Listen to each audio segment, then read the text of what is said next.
Xeyir söz, xeyir fikir, xeyir əməl, doğru söz, doğru fikir, doğru əməllə ürəyinizdə ata günah olsun əziz dostlar.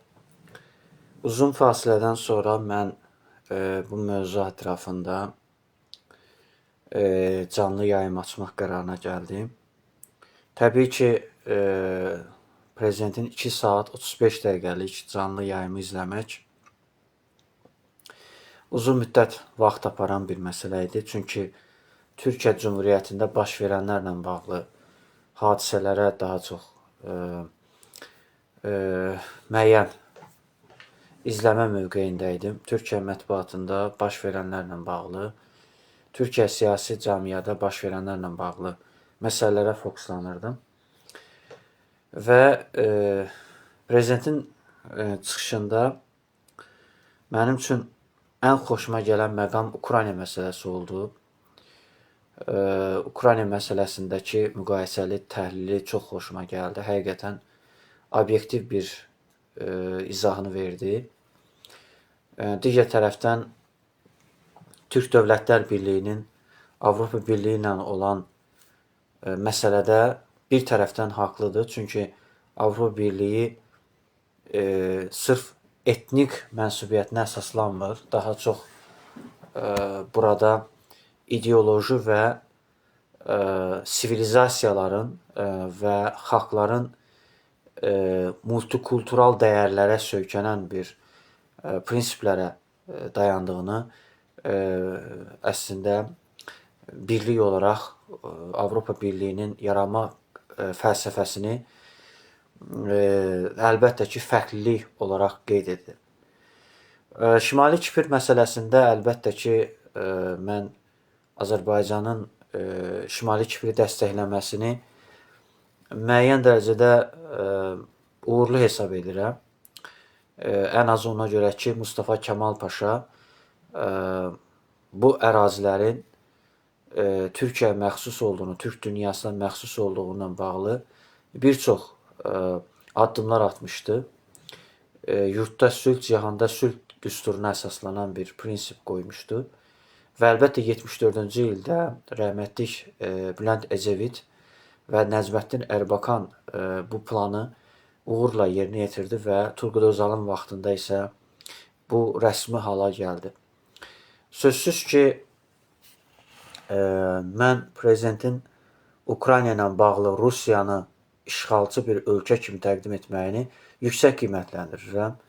Və böyük mənada təyyarəmizdə baş verən hadisədən sonra Rusiyadan qopan bir prezident imicini görürəm.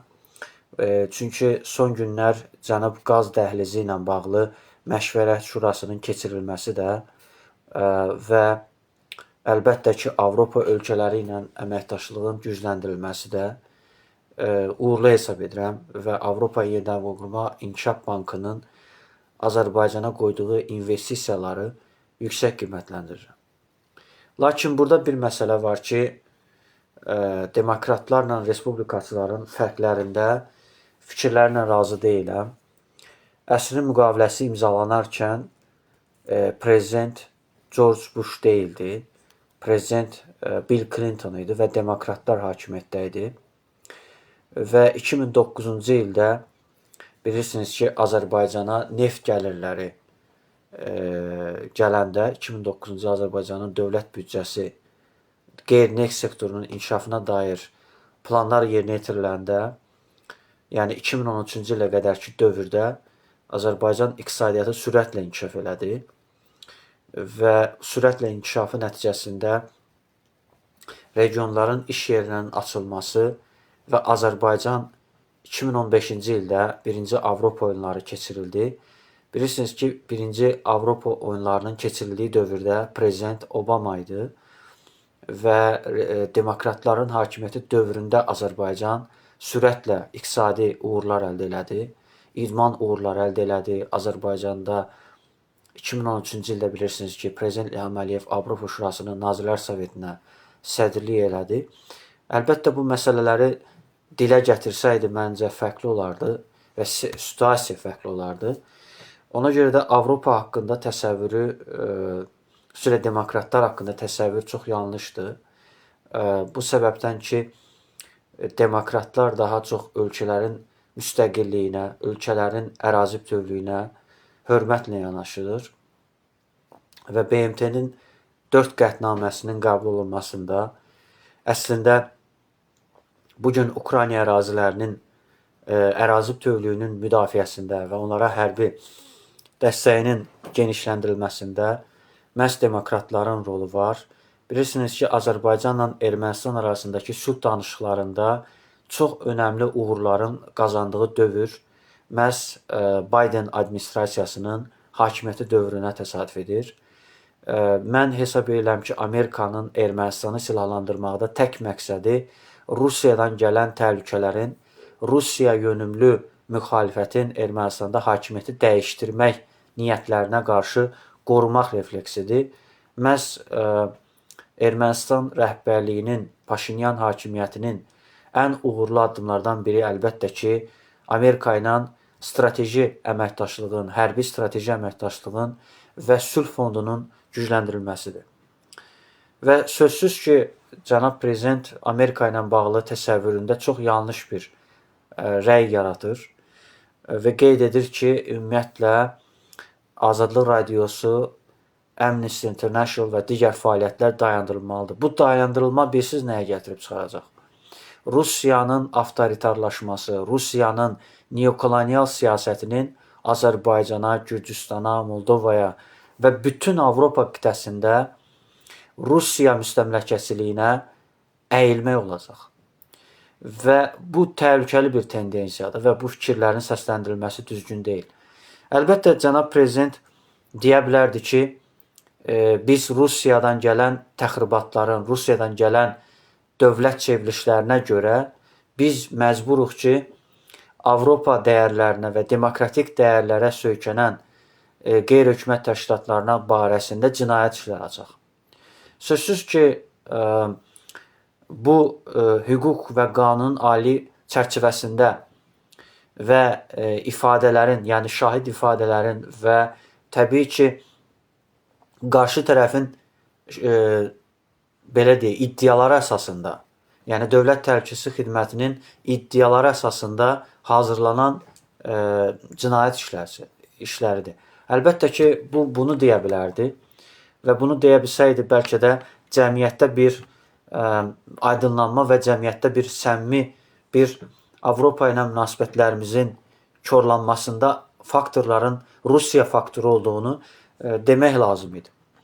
Mən düşünürəm ki, hətta Xorvatiyanın nümayəndəsi və digər nümayəndələr də bu barədə suallar vermədilər. Ümumiyyətlə, niyə Azərbaycanda vicdan məhbusları həbsdədir, niyə qeyri-hökumət təşkilatı nümayəndələri həbsdədir, niyə mətbuat nümayəndələrinin insan haqlarını və söz azadlığını müdafiə edənlər və dövlət orqanlarımıza sızan Rusiyanın xüsusi xidmət orqanlarının qanunsuz həbs hökmləri və tərtər işində Rusiyanın xüsusi xidmət orqanlarının törətdiyi cinayətləri mənə elə gəlir ki, bu səpkidə, bu formada desəydilər, suallar ünvanlasaydılar, mənə elə gəlir ki, elə bir problem olmazdı və əksinə bu diskusiya daha fərqli bir məcrada inkişaf edə bilərdi və bu müzakirənin də dünya mediasında, xüsusilə dünyanın ən inkişaf etmiş demokratik ölkələrinin mediasında çox maraqlı bir görünərdi və prezident təbii ki, çox savadlı, intellektual, çox dilbiliyi olan insandır və hazır cavabdır. Bu baxımdan bu suallara da adekvat cavab vermə imkanları olardı. Amma görünən odur ki, burada sualların qoyuluşu müəyyən dərəcədə sanki müdafiə xarakteri daşıyan suallar qoyuluşudur. Mən hesab edirəm ki, demokratik ölkələrin bir çoxu, Cənubi Afrika Respublikası, Amerika Birləşmiş Ştatları, Böyük Britaniya, Xorvatiya, Polşa, Türkiyə və digər ölkələr də bu universitet səviyyəsində tədbirdə iştirak elədilər. Amma düşünürəm ki, sualların qoyuluşu daha fərqli bir, belə deyək, məcrada baş verə bilərdi. Çox təəssüf ki, bu barədə hətta burada mən Ramiz Yunusun sualını tamamilə konkret olaraq avtoritar rejimlərin, xüsusilə Rusiyada, Şimali Koreyada, Çin Xalq Respublikasında baş verən avtoritar rejimlərin və neokolonial ölkələrin prizmasından sual qoyulub və mən düşünürəm ki, cənab prezident Rusiya məsələsində ilk dəfə idi ki, mən gördüm ki, həqiqətən səmimi olaraq Ukraynanın ərazi bütövlüyünü müdafiə edilməsinin vacibliyini qeyd edir və bu görünən odur ki, Azərbaycana qarşı baş verən 24 dekabr hərbi mülki təyyarəmizə vurulan terror hücumundan sonra mövqeyini tamamilə anti-Rusiya yönəlik siyasət yürütdüyünü görə bilərik və bu çox uğurlu bir gedişatdır, bir manevrdir.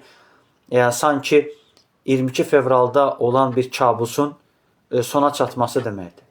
Və mən düşünürəm ki, 5 dəfə xalqın iradəsinə seçilən İlham Əliyev bunu səmimi də deyə bilərdi ki, mən konstitusiyaya görə parlament mənə baş nazir etimad göstərmişdi və seçkilərin demokratik və ya antidemokratik olması mənim üçün əhəmiyyət kəsb eləmir. Mənim üçün əhəmiyyətli olan mənim legitimliyidir və mənim parlament qarşısında, Nazirlər Kabineti qarşısında legitimliyim var və bu səbəbdən mən istənilən situasiyada soyuqqanlı davranaraq vəziyyəti tam idarə edə bildim və vəziyyəti çıxılmazlıqdan xilas eləyə bildim. Yəni, demokratik, siyasi xaosdan və siyasi böhrandan xilas edə bildim. Bunu deyə bilərdi. Mənə gəlir ki, bunu demək üçün bir çox informasiya resursları və bir çox, belə deyək, geniş şəkildə hər birimizə bəllidir və bilirik ki, Rusiyanın burada seçkilərə müdaxilələri var və seçki məntəqələrində iştirak edən, qanunsuzluq edən insanlar Rusiyanın xüsusi xidmət orqanlarının tapşırığı ilə, əmri ilə hərəkət edirlər, Rusiya səfirliyi ilə əməkdaşlıq edən insanların əli ilə edirlər. Rusiya mədəniyyət evinin əmri ilə hərəkət edirlər və bunu deyə bilərdi və Avropa dünyasında da İlham Əliyevə qarşı çirkin kampaniyalara son qoymaq imkanları yaranardı və çox təəssüf ki, bunları demədi və bunu desəydi bəlkə də vəziyyət tamam fərqli bir məcrada baş verə bilərdi. Mən inanmıram ki, Rusiya Azərbaycanda hər hansı bir terror cəhdini yenə etsin. İran məsələsinə gəldikdə isə mən düşünmürəm ki, orada Urmiya məsələsini deməsin. Çünki burada Urmiya məsələsi də o taylı soydaşlarımız üçün çox önəmli bir məsələdir.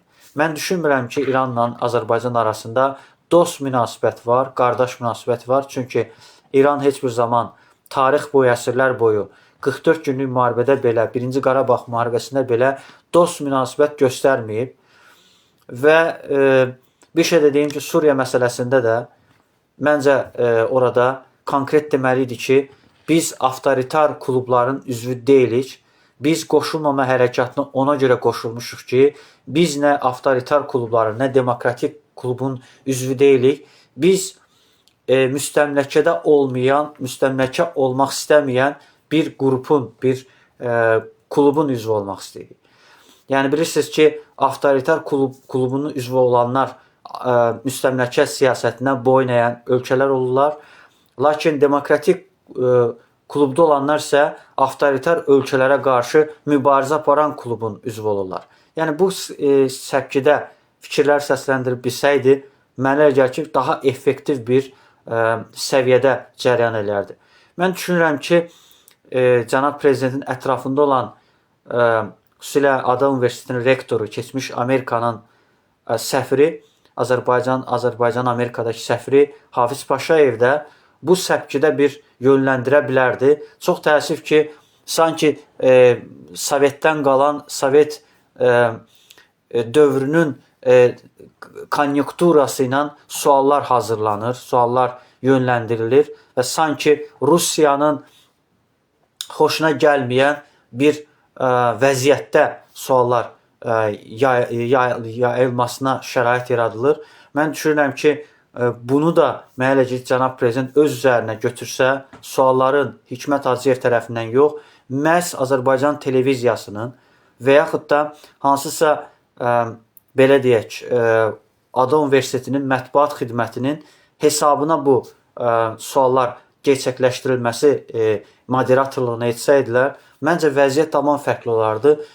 Mən düşünürəm ki, Azərbaycan xalqının 33 illik müstəqilliyi və bir şey də deyim ki, bugün niyə Avropa ölkələri, Almaniya kimi ölkə prezident səviyyəsində Azərbaycanla əməkdaşlıq edir? Çünki Azərbaycanın oturmuş 100 illik bir demokratik ənənələri var və 100 illik və 92-93-cü illərdə mövcud olan demokratik hakimiyyəti olub və Azərbaycanda çox partiyalıq, bugün də çox partiyalığa söykənən parlamentimiz var və bu baxımdan cənab prezident bunları dilə gətirə bilərdi və bu hekayə ilə o ölkələrin adekvat cavablarını verə bilərdi.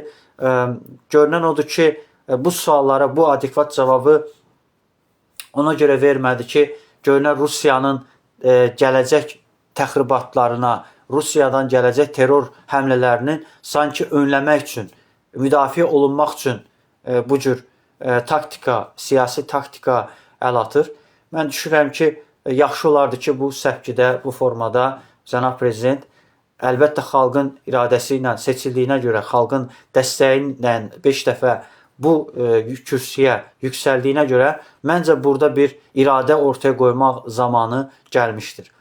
Və mən %100 düşünürəm ki, onu yönləndirən deyək ki, Hikmət Hacıyevin yerinə hər hansı bir seçkili orqanlardan biri olsaydı, yəni xalq iradəsi ilə təyin olunmayan bir şəxs onu yönləndirsəydi, tutaq ki, parlamentdə çox sayda seçkili orqanlarını təmsil edən parlamentin spiker ola bilər, parlamentin sədr müavini ola bilər. Onlar çünki seçkili orqanları təmsil edirlər və yaxud da Bakı şəhər üzrə bələdiyyə sədri və yaxud da bələdiyyə üzvü o tədbirin belə deyək, moderatorluq etsəydi, çox güman bu vəziyyət tamam fərqli bir diskussiya halını alardı və vəziyyətin məcrası dəyişə bilərdi. Mənə gəlir ki, bu təklifləri çox təəssüflər olsun ki, parlamentdə seçilən, parlamentdə vətəndaşların etimadı ilə bu kürsüyə yüksələn insanlar bu təşəbbüsü bugünə qədər televiziya ekranlarında, dövlət televiziyalarında və ya özəl televiziyalarda dilə gətirə bilmirlər.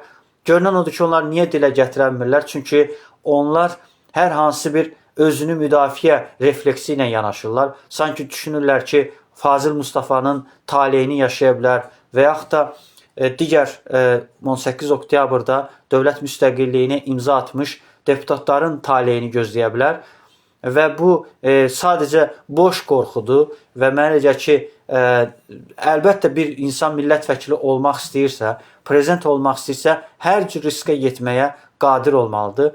Hər halda bir insan əvvəlcədən özünün təyyarəsinə minməsindən öncə düşünürdü ki, bu hadisə baş verə bilər və ölkə prezidenti əlbəttə ki, bunları çox yaxşı analiz edəcək qədər savadlı və peşəkar siyasətşünasdır.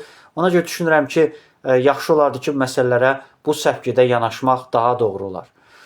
Mən düşünürəm ki, hüquqlarını bilən bir prezident var və seçkilərin demokratik keçirilməsinə maraqlı olan bir prezident var. Çox təəssüf ki, onu yönləndirən insanlar, onun etimadı ilə vəzifəyə gələn insanlar isə onlar seçkili orqanlardan nəinki məsləhət alırlar. Əksinə, səviyyəcə seçkili orqanlardan aşağı olan insanlardan, xüsusilə zəngin insanlardan, iş adamlarından məsləhətlər alırlar və iş adamlarından məsləhət aldıqları üçün, daha çox aristokratlardan yox, oliqarxlardan məsləhətlər aldıqları üçün, legal oliqarxlardan məsləhət aldıqları üçün bəzən görürük ki, qərarlar bəzən bizim arzulamadığımız halını alır.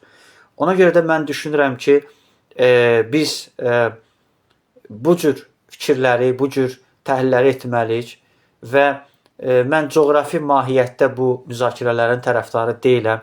Burada sırf coğrafiyaya söykənən, sırf Sovet hökumətinin, Sovet İttifaqının proqramı ilə, Sovet İttifaqının görüşü ilə, dünyası ilə baxmaq doğru deyil. Yəni artıq biz 33 ilə yaxındır ki, Sovet hökumətindən azad olmuş bir müstəqil bir dövləti və Azərbaycan prizmasından məsələlərə baxmağın zamanıdır və mən düşünürəm ki, İlham Əliyevin təyin elədiyi insanlardan daha çox xalq tərəfindən seçilən seçkili orqanları ilə birgə bu prosesləri, bu müzakirələri etmək olar. Mən ümumiyyətlə bunun təklifin tərəfdarıyam və sırf vəsfiyə sədaqət prinsipinə yox, sırf xalqa sədaqət və dövlətə sədaqət prinsipləri üzərində formalaşmalıdır. Dövlətə sədaqət təbii ki, qanunlara əməl etmək, qanunları pozmamaq, qanunların pozulmasına imkan verməmək, bunun qarşısını almaq iradəsi anlayışıdır dövləti sədaqət və ona görə də mən düşünürəm ki, vəzifəli şəxs bəzi hallarda sırf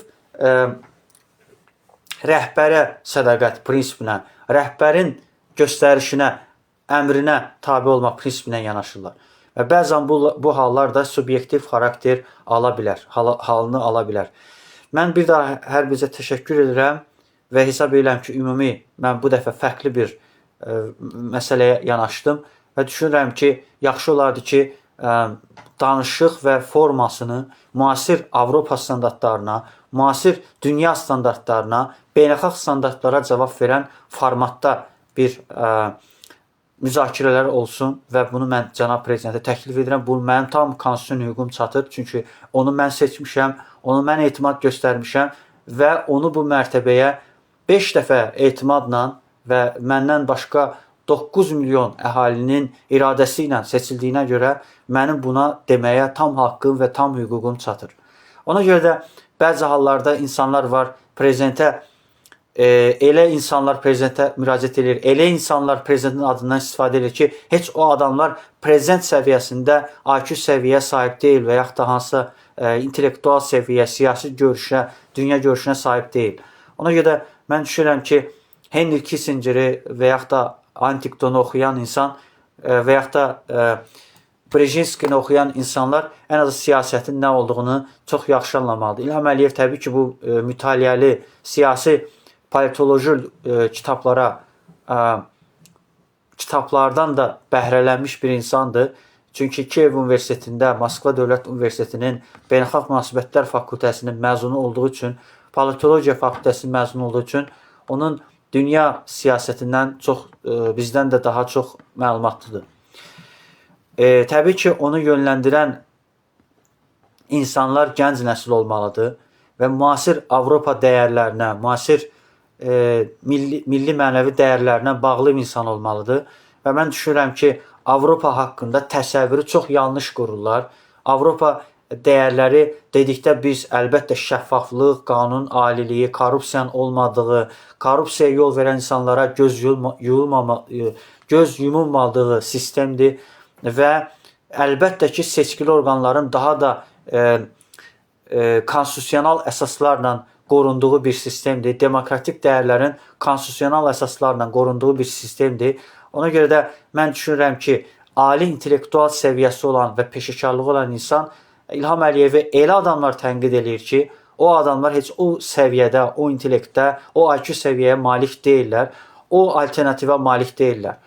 Bugün görürəm ki, çox səhti bir, ancaq tənqid üzərində bir İlham Əliyevi alternativ olmağa çalışırlar. Bir neçəsi də bu səbəbdən həbsxanalardadırlar və hər birinə mən azadlıq arzulayıram. Mən düşünürəm ki, İlham Əliyev deyə bilərdi ki, mənim iradəm olmadan, mənim xəbərim olmadan, mənim göstərişim olmadan qanunsuz şəkildə xarici kəşfiyyatın tapşırığı ilə bəzi siyasilər həbs olunurlar, təqib olunurlar, repressiya olunurlar. Bunu deyə bilərdi məsələn İlham Əliyev. Məncə desəydi elə bir lüzum problem görünməzdi. Çünki mən bilirəm ki, bu göstərişi İlham Əliyev verməyib və belə bir göstəriş İlham Əliyevdən gələ bilməz və hansısa şəxslər İlham Əliyevin imicini beynəlxalq səviyyədə enməsindən maraqlıdır və Azərbaycan dövlətinin imicinin aşağı enməsinə maraqlıdır. Azərbaycan dövlətinə xəyanətdə maraqlıdır. Ona görə də mən düşünürəm ki, bu barədə İlham Əliyev açıqlama verməlidir, açıqlama verə bilər və burada elə bir risk amili də yoxdur. Mən düşünürəm ki, bu barədə sadəcə ona bu mənada məruzə edən yoxdur. Çünki bu sadəcə bilirsiniz ki, bütün orqanlar müstəqildirlər. Yəni Elçibəy hakimiyyət dövründə də bəzi orqanlar müstəqil fəaliyyət göstərirdilər və özlərinə görə onlar təyin olunsalar da, bəzi hallarda özləri öz vəzifələrinə uyğun davranırlar. Ona görə mən düşünürəm ki, hər bir halda situasiyanı düzgün dəyərləndirib vəziyyətdən çıxmaq mümkündür. Və Azərbaycanda qısa zamanda demokratik islahatlar həyata keçirmək mümkündür. Bunun bir yolu var, xalqın özü bu iradəni ortaya qoysun. Xalq özü qanunları bilsin və qanunları pozmasın və qanunlara əməl etmək mexanizmini, iradəsini ortaya qoysun. Bunu eləsələr və xalqda belə bir şuur, belə bir təfəkkür, dövlətçilik şuurları formalaşarsa, mən qısa zamanda cənab prezidentin demokratik islahatları həyata keçirəcəyini və siyasi məhbuslarının öz iradəsi ilə, əfv fərmanı ilə azad edəcəyini inanıram. Və bununla da Azərbaycanda beynəlxalq təzyiqlərin də köklü sıfırda enməsinə də inanıram. Bunun üçün təbii ki, İlham Əliyevi yönləndirəcək, beynəlxalq standartları mükəmməl bilən, beynəlxalq hüququ çox mükəmməl bilən, vətəninə və dövlətinə bağlı insanlar, xarici kəşfiyyatdan təlimat almayan insanlar olmalıdır. Və düşünürəm ki, bunun üçün zaman lazımdır, nəsil dəyişikliyi lazımdır və nəsil dəyişiklikdən sonra bu proses sürətlə gerçəkləşə bilər. Bir daha əlimizə təşəkkür edirəm. Sağ olun, Tanrı Türkü qorusun.